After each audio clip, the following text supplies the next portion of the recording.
What screams I'm a bad parent? Their stress isn't relative to your experience. It's relative to their experience. A 4-year-old stubbing their toe might actually be experiencing the worst pain in their entire life. Just because you snapped a femur and have had countless other injuries that have tempered your pain response and ability to manage yourself, it doesn't mean stubbing a toe isn't that bad. Stress can be viewed as the difference between expectation and reality. As you mature and learn the possible outcomes of situations, your expectation broadens to include situations that aren't ideal, and you learn how to better deal with contingencies and mistakes and outside influences. When a situation goes bad, even the bad outcome might not be that far outside of your expectation of how that situation could have occurred. Kids have very narrow expectations, and their minds operate on principles of what they gain and lose, and things like social influence and reward and punishment. Not until adulthood do we start to operate on principles of right and wrong or legal and illegal. Some people mature into that earlier, some later, and some very slowly throughout their lives. But within that, the difference between expectation and reality for children is very broad when their exact expectation isn't met. One's job isn't to raise good children. One's job is to raise good adults by teaching children to understand and accept the world around them, how to understand and accept their own self, and how to understand and accept others. I worked with kids for a long time. A lot had behavioral problems. It wasn't autism, like their moms suspected. They'd often insist it was any way to avoid responsibility. It was a lack of proper brain development. Their kids were on iPads constantly. They'd tell me how many hours a day they spent on it, and it was way too many. If you all are letting your kids hang out on their iPad, you are messing their brains up. Their neural pathways are developing, and any brain centers that aren't exercised or used enough literally die off.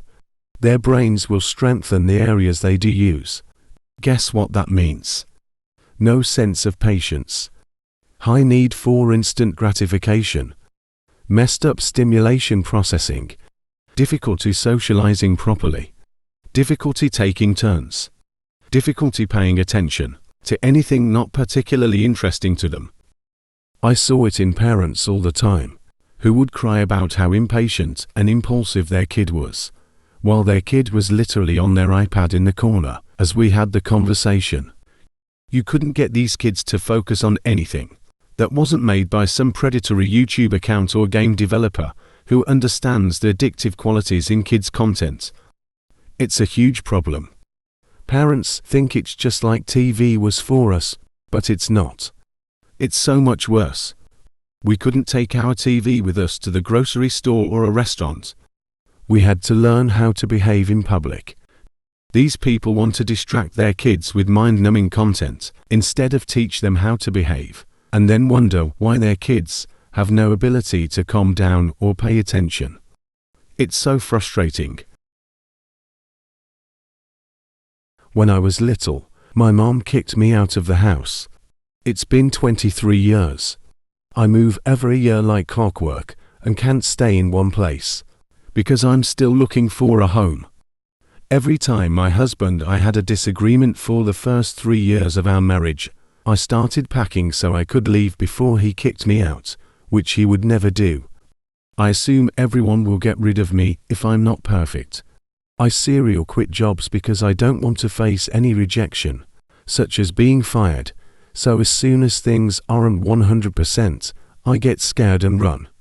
Not only did my mother kick me out at 15, she lied to children's services and said I just wouldn't come home. But every time I tried to go home, I wasn't allowed in, or she would do anything until I got scared and took off. Since children's services and my school didn't help me, I ended up not trusting anyone to help me. She eventually must have been getting some heat from children's services because she did stuffs to herself while I was there and called the police to say I made scratches on her. Then children's services wouldn't help me. No one would. Because I was under charges, I got kicked out of school. I ended up on the streets, hitchhiking in the rain in November with no jacket, because she said I didn't own one when the cops came. The cops dropped me off at the most dangerous highway and told me to figure out a way to a friend or family member's house. Since the authorities never helped me before because my mother would lie, I didn't trust them to help me then. My mother also refused to let me have a bedroom for 2 years before kicking me out, and I slept wherever I could. If someone was watching TV, I didn't get to sleep until they were done. Until I married my husband 10 years later, I just passed out wherever despite having a bed, because I was taught beds were for good people, and I wasn't good. The good news is, I don't have anything to do with that psycho. None of us do. She can explain to all the people she spoke badly about me, that why none of her children speak to her. I make good money and sleep in a super fancy bed now. I make more money in a year than she does in a decade. It took a while to get over everything, and I'm still working on it, but I didn't turn out like her. A lot more subtle, and many times the parents don't realize they're doing it, but it messed both my sister and me up. Always praising a gifted child for their intelligence and brains and smarts, not for how hard they work on something or how much they've improved. I began to read at 18 months, and my parents took one look at me, and instantly whisked me off to a gifted specialist. From then on, I was always the smartest. I was in advanced classes, but I always succeeded and never had to work for anything, and so I never developed a healthy work ethic, and never learned how to fail. Then, when middle school began, things started getting harder for me, because I hadn't been pushed hard enough to experience substantial failure earlier in life. And suddenly, I was stuck in this rut of, for the first time in my life, I'm not good at everything I do, but I don't know how to work and get better at it, and I have a crippling fear of failure as well. What's more, always being called the smart one really got to my head, and so I was an overconfident, condescending prick for the entirety of my prepubescent life until I realized I ain't nothing. As for my sister, she grew up watching me be told I was so smart and precocious and gifted. My parents never consciously neglected her in this aspect, and definitely praised her for her strengths, but she didn't show the same signs of intelligence that I showed early in life. So she grew up feeling stuck in my shadow and forgotten about. All of this could have been avoided if I had been pushed harder in some areas to learn how to study. Now I'm having to teach myself how to study, and learn, and work hard on my own, when it should have been taught to me in elementary school.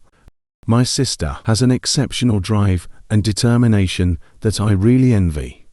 She excels in school and dance because she felt ignored by our parents early in life, so she taught herself to work hard to achieve things in order to gain more attention.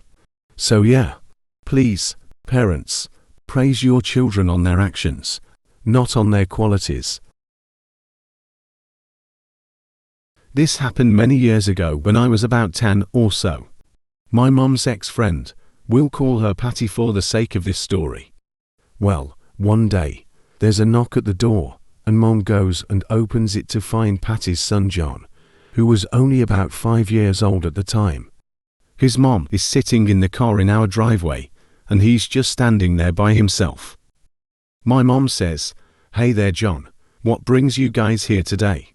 Little John then replies, "Mom said to ask if you have a can." Mom asks, "A can? Like a soda can?" John says, "I dunno.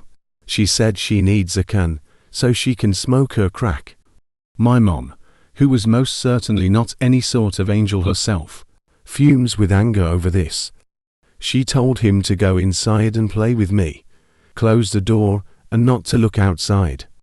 So John comes in and I put some cartoons on for him to watch. I then peek out the window whilst he is occupied with the show. My mom is screaming at Patty through her open car window. I couldn't hear what was being said, but they were both screaming at each other. And then my mom punches Patty in the face through the open window, pulls open her door, drags her out of the car onto the driveway pavement by her hair, and shakes the ever-loathing sin out of the woman. After she finally lets Patty go, Patty gets up, gets into her car, and drives away, with her son still in our house. Luckily, my mom was friends with Patty's brother-in-law, and she called him, who in turn called the kid's grandpa to come and pick him up. Grandpa apologized profusely for Patty's behavior, and took John home with him. I was a lifeguard for 4 years in my teens. Long story short, parents expect the lifeguards to do their job for them. Either they just drop their kids off, or they don't pay attention. This guy, let's call him Guy, probably late 20s or early 30s, dove head first into the pool. The kiddie pool. I saw it, blew the whistle, and gave him a head shake. He acknowledged, and I thought it was over with. 5 minutes later, he dives head first into the kiddie section of the pool. I blow the whistle, call him over, and talk to him sternly about how I'm not reprimanding him for any other reason than that I don't want to have to backboard him for a spinal. Guy agrees, says it was stupid, apologizes, and walks away. Guy walks away from me, over to this 6-foot water slide we have for the little kids. This is the cutest water slide, but still towers over its primary users, 2-year-olds. Along his way to the slide, Guy scoops up what I assume is his son and puts him at the top of the slide still standing up. This kid couldn't be more than 2 or 3 years old, had floaties on and all. Guy points at me, and over the regular pool ruckus, I hear him yell, "See that lifeguard?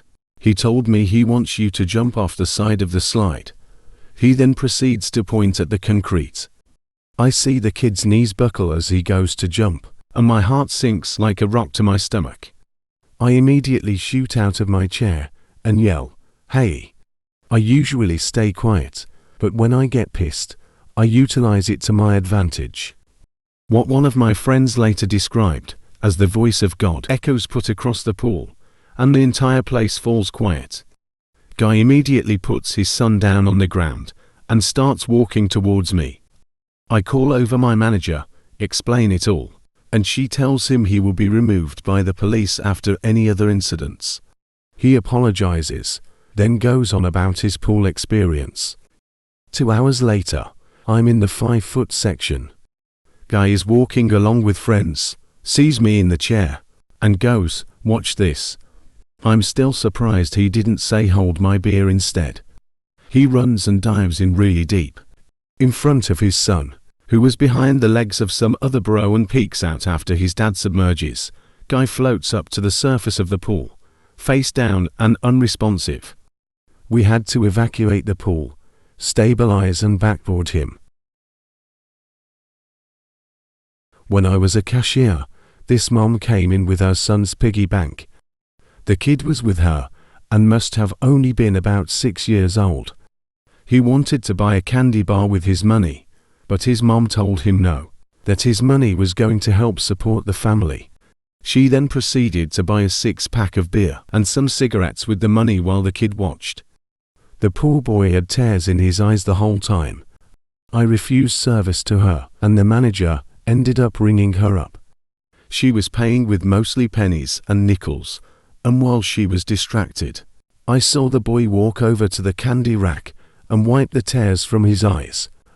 I asked him what was wrong, and he told me it had taken him 3 years to save that money, but his mom didn't have a job, so she took it from him. I bought him the candy bar he wanted, and gave him a bunch of quarters for the gumball machines. His mom saw him trying to get one of those sticky hands from the machine, and then took all the quarters he had from him. I used to work in a country pub, just outside of London, which was what you would call child-friendly, with a large back garden for children to play in and so on. There was one occasion when a large group of parents and children turned up at the pub, and started having a few beers in the garden. I was working the floor at this point and clearing glasses where possible.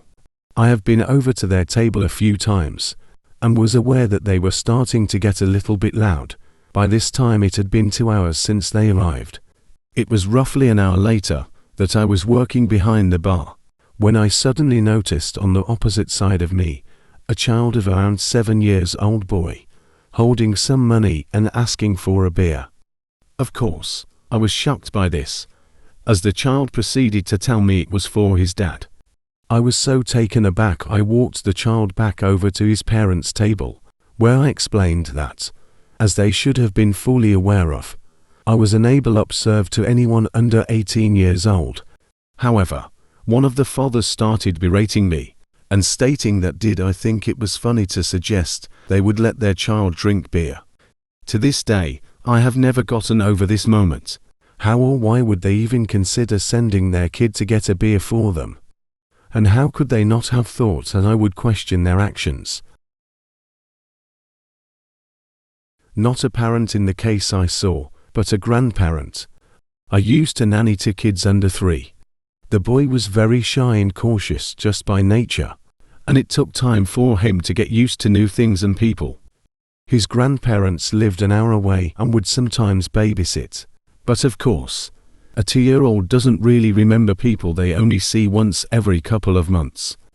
One day, the grandparents came over to babysit and brought a new kiddie pool. The boy had played in a kiddie pool as a baby the previous summer. Needless to say, he doesn't remember that. He's 2. So the grandparents set up their gift, fill it with water, and I got the kids changed.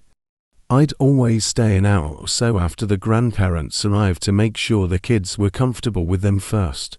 Grandpa was so excited for the little boy to see the gift, but the little boy wasn't sure about it, because he's basically never seen a pool before. I started getting him used to it, put his sister in, dipped my toes in, encouraged him to put his hand out and feel the water. It was taking time, but he was warming up. Well, Grandpa ran out of patience. He grabbed the kid and just plopped him into the pool. Little boy immediately started panicking and crying, and then Grandpa started mocking him for crying about a little water. I took the kiddo inside and told his parents what happened. Scaring the crap out of a shy toddler is pretty awful, but mocking a baby for crying when he's scared, that thing is foul. Some parents seem to expect school to teach their children everything. My father wasn't actively involved in me personally, and my mother believed the school should teach me because that's how she learned it.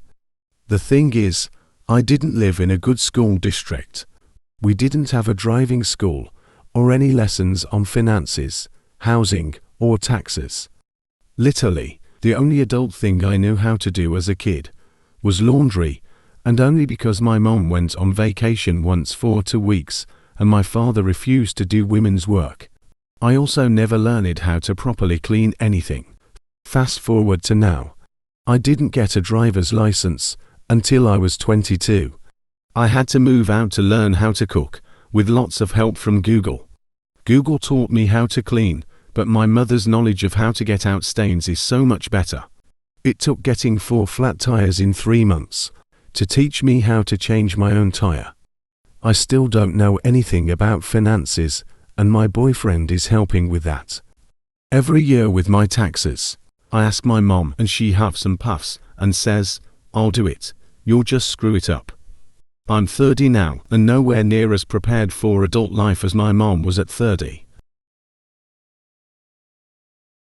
Standing outside a supermarket a couple of years back, a woman walks out, a toddler in a pushchair, a kid who might have been about 7 or 8 walking maybe 5 feet behind her. This wasn't in a parking lot. It was in a pedestrianized plaza area out front, a small inner-city supermarket next to a library and other stores. There was no traffic, and it wasn't crowded. The older kid had a small rubber ball and was bouncing it on the ground and catching it. He seemed perfectly happy. It wasn't making any noise or bouncing around or anything, and it wasn't bothering anyone. He was just bouncing and catching his ball as he walked. The woman, whom I assume was his mom, noticed this after a minute, spun around and grabbed him hard by the upper arm, and then shouted right into his face, "If you keep bouncing that ball, I'm gonna bounce it on your face," shook him hard once, and then just turned around and walked on with the push-air. The poor kid just looked so emptied, like he wasn't even allowed this one small pleasure. It doesn't matter how annoying you find it when your kid bounces a ball, that's just never an okay thing to say to your child.